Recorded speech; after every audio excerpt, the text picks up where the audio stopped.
मीटिंगच्या सुरुवातीलाच एक सर्वात मोठी बातमी शेजारील बांगलादेशमध्ये मोठ्या राजकीय घडामोडी पाहायला मिळतात।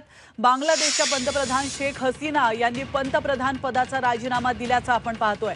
त्यामुळे बांगलादेशमध्ये अस्थिर परिस्थिती सध्या पाहायला मिळते। मागच्या काही दिवसांपासून सुरू असलेल्या सततच्या आंदोलनांमुळे बांगलादेशमध्ये मोठा हिंसाचार सुरू आहे आणि या पार्श्वभूमीवर शेख हसीना यांनी पंतप्रधान पदाचा राजीनामा दिलाय। त्यांच्या राजीनाम्यानंतर तिथली सत्ता आता लष्कराच्या हाती जाण्याची शक्यता आहे। दरम्यान शेख हसीना यांनी बांगलादेश सोडला असून त्या भारतातील आगरतळामध्ये दाखल देखील झाल्यात। तर त्या ठिकाणी बांगलादेशमधील शेख हसीना यांच्या घरी आंदोलक घुसल्याचं कळतंय। बांगलादेशमध्ये काही घडामोडी सुरू आहेत आणि या पार्श्वभूमीवर आंदोलक चांगलेच आक्रमक झाल्याचं पाहायला मिळतंय।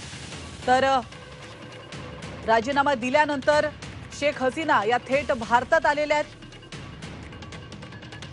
तर आपण बांगलादेशमधली ही दृश्य पाहतोय। या ठिकाणी आंदोलक चांगलेच आक्रमक झाल्याचं पाहायला मिळतंय। बांगलादेशमध्ये मोठ्या राजकीय घडामोडी घडतायत आणि बांगलादेशच्या पंतप्रधान शेख हसीना यांनी या पार्श्वभूमीवर पंतप्रधान पदाचा राजीनामा दिलाय। त्यामुळे बांगलादेशमध्ये अस्थिर परिस्थिती सध्या पाहायला मिळते। तर आपण पाहतोय मागच्या काही दिवसांपासून सुरू असलेल्या सततच्या आंदोलनांमुळे बांगलादेशमध्ये मोठा हिंसाचार सुरू आहे आणि या पार्श्वभूमीवर शेख हसीना यांनी आपल्या पंतप्रधान पदाचा राजीनामा दिलाय।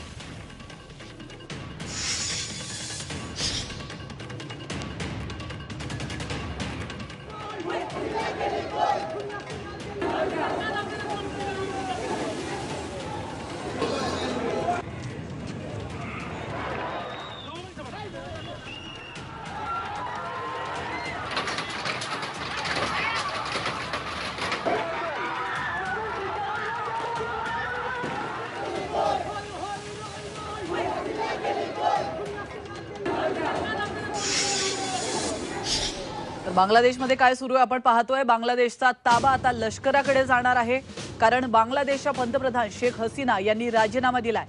तर बांगलादेशमध्ये नेमकं काय घडतंय, तर शेख हसीना बांगलादेश सोडून आता भारतात दाखल झालेल्या आहेत। ढाका शहराच्या रस्त्यांवर हजारो आंदोलक जमा झाल्याचं आपण या दृश्यांच्या माध्यमातून पाहू शकतो। पंतप्रधानांच्या निवासस्थानी आंदोलक घुसलेले आहेत।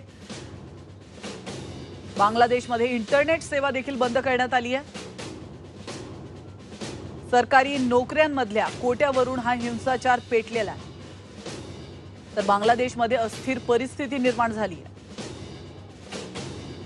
आरक्षणाविरोधात बांगलादेशमध्ये आंदोलनं सुरू आहेत आणि गेल्या काही दिवसांपासून हे आंदोलन असंच सुरू आहे। ढाका पॅलेसमध्ये आंदोलक घुसलेले आहेत।